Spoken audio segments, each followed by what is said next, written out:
बिस्मिल्लाहिर्रहमानिर्रहीम अस्सलामुअलैकुम। Welcome to my channel conceptual lectures.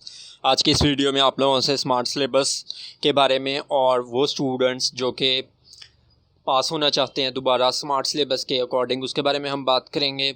तो स्मार्ट सिलेबस जो कि है उसकी वेबसाइट ये है, जो कि मैं नीचे डिस्क्रिप्शन में भी बता दूंगा। इस पर आप जाके स्मार्ट सिलेबस देख सकते हैं। और मज़ीद हम बात करेंगे कि ये ग्रेट अपॉर्चुनिटी है उन एस्पिरेंट्स के लिए जो कि क्या 10th क्लास के एग्ज़ाम्स में अपेयर होना चाहते हैं और लाहौर बोर्ड से साइंस में पास होना चाहते हैं स्मार्ट सिलेबस को फॉलो करते हुए। तो ये उनके लिए एक अच्छा मौका है, तो उन्हें ये चांस मिस नहीं करना चाहिए।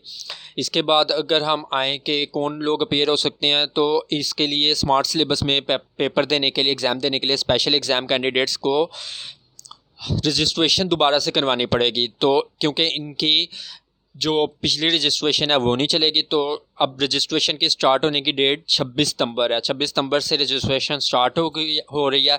तो आप लोग, अगर आप लोग पास होना चाहते हैं और चाहते हैं कि आप लोगों को एक और मौका मिले स्मार्ट सिलेबस के ज़रिए पास होने का, तो आप लोगों के पास एक गोल्डन चांस है, रजिस्ट्रेशन करवा लें। वीडियो पसंद आई हो तो kindly subscribe my channel and like the video. Thank you so much.